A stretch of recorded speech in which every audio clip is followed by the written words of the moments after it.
Good morning dear students. आइए आज हम देखते हैं पाइवोटिंग के बारे में। पाइवोटिंग एंड एग्रीगेशन क्या है? पाइवोटिंग एंड एग्रीगेशन। पाइवोटिंग का मीनिंग होता है, pivoting is one of the important aspect of data analysis. किस लिए काम आता है? डेटा एनालिसिस के लिए काम आता है, या डेटा एनालिसिस करने के लिए काम आता है। कौन करता है? डेटा एनालिस्ट करता है। It is use to summarise large amount of data.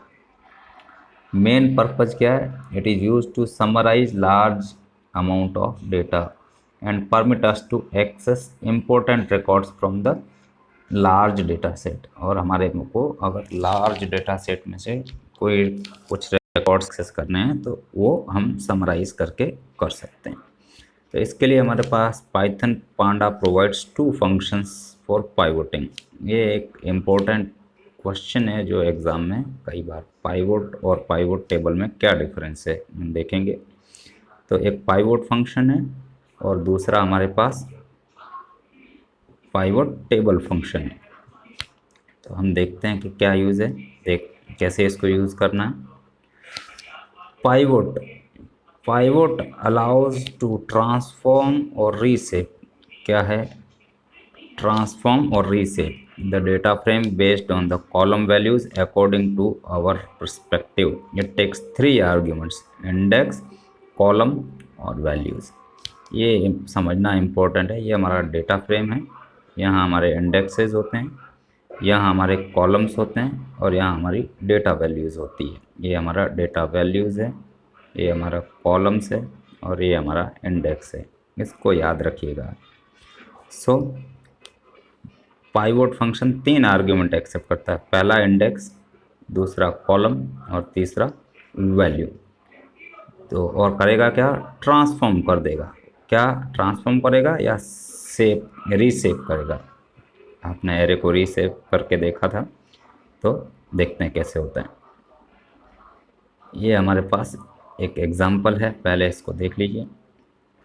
ये हमारा ओरिजिनल डेटा फ्रेम है। इसमें ईयर है, टीम है और रन है। एक डेटा फ्रेम है हमारे पास, और इस डेटा फ्रेम को हमको क्या करना है? ट्रांसफॉर्म करना है।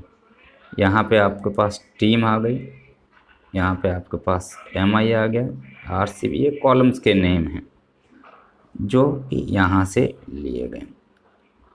अब आपको करना क्या है? इस फ्रेम को ट्रांसफॉर्म करना है। और ये वैल्यूज़ है, ये आपके इंडेक्सेज हैं और ये कॉलम है। यानी आपके ये जो पहले कॉलम थे जो है वो कॉलम रीसेप हो गए हैं। तो कैसे करेंगे? पीडी हमारे पांडास लाइब्रेरी का एलियास नेम है dot pivot.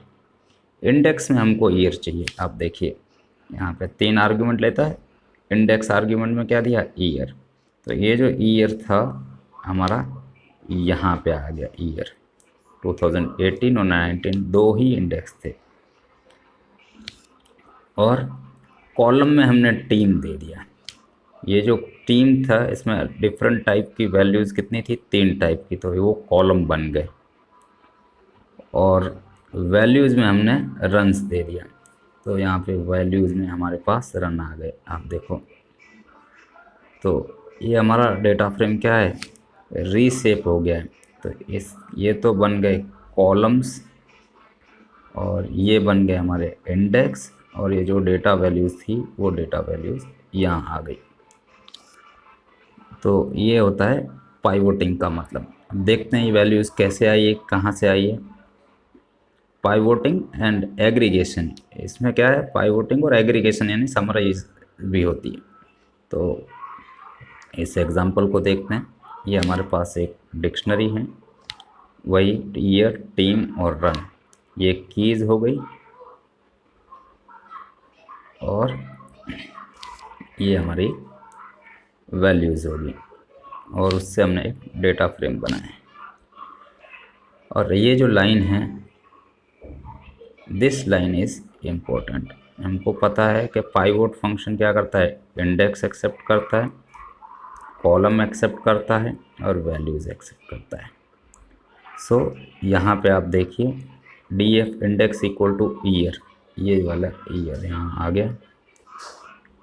Columns equal to team, ये यहाँ आ गया। और runs equal to value is equal to run. तो उसके बाद हमने डेटा फ्रेम, और ये जो भी फंक्शन आएगा, ये जो पाइवोट फंक्शन है, फंक्शन हमेशा वैल्यू रिटर्न करते हैं, तो ये फंक्शन जो भी होगा वो पीवी नाम के एक डेटा फ्रेम में स्टोर, एक नया डेटा फ्रेम बन जाएगा जिसका नाम होगा पीवी। ओरिजिनल डेटा फ्रेम को प्रिंट करेंगे और पीवी को प्रिंट करेंगे। देखते हैं कैसा है हमारा रिजल्ट। ये हमारा रिजल्ट आउटपुट इस तरह से आएगा।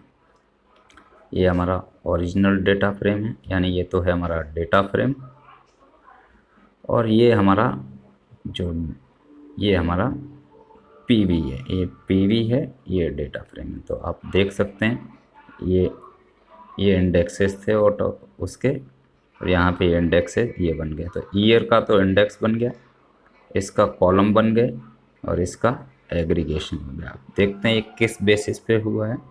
तो यहाँ पे आप देखो, इन दोनों को अगर आप ऐड करोगे 2500 2650, तो आपका CSK,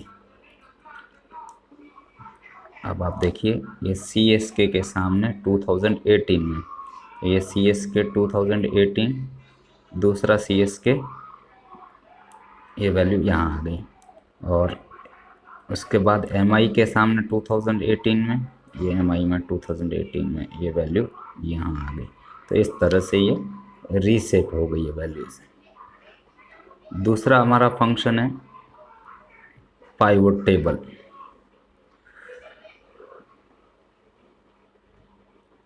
Pivot table, we know that pivot method takes at least 2 column names as parameters। हमको पता है पाइवोट मेथड में हमको 2 कॉलम नेम्स देने पड़ते थे, the index and the column name parameter. What will happen if we have multiple rows with the same values?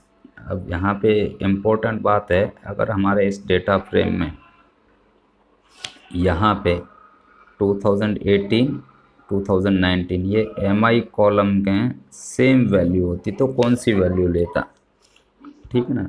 तो उस केस में हम जो है एग्रीगेशन करने के लिए, अगर हमको MI का सम चाहिए या MI का एवरेज चाहिए या और कोई फंक्शन परफॉर्म करना है, तो उसके लिए हम पाइवोट टेबल फंक्शन यूज़ करेंगे। देखते हैं एग्जांपल के साथ। The pivot table method is comes to solve this problem. अगर हमारे पास एक कॉलम के सामने, एक वैल्यू के सामने मल्टीपल वैल्यूज़ है, तो हम उसको कैसे सॉल्व करते हैं। It works like pivot but aggregates the values from the rows with duplicate entries. अगर डुप्लीकेट एंट्री है ओरिजिनल डेटा फ्रेम में, तो उसको क्या करेगा, एग्रीगेट कर देगा। एग्रीगेट मीन्स सम हो सकता है, एवरेज हो सकता है, मिन हो सकता है, मैक्स हो सकता है। So specified column means apply aggregate function specified by us. By default pivot table apply mean average लेता है to aggregate the values from the rows with multiple and duplicate entries specified in the columns. देखते हैं यहाँ पे हमारा ये temperature है evening में और टेम्परेचर है मॉर्निंग में। ये दिल्ली है, ये भी दिल्ली है, मुंबई है, मुंबई है, ओरिजिनल हमारा डेटा फ्रेम है। तो हमने यहाँ लिखा PD equal to pivot table data frame dot index equal to CT। हमें CT के बेसिस पे इंडेक्स लेना है। हमने कॉलम कौन सा लिया, CT, और CT में क्या है, डुप्लीकेट वैल्यूज है, दिल्ली है। तो दिल्ली के सामने 28 है और दिल्ली के सामने 30 भी है, कौन सी वैल्यू लेगा। तो उस प्रॉब्लम को सॉल्व करने के लिए हमारे पास पाइवोट टेबल था। अगर पाइवोट से करते तो ये एरर देता।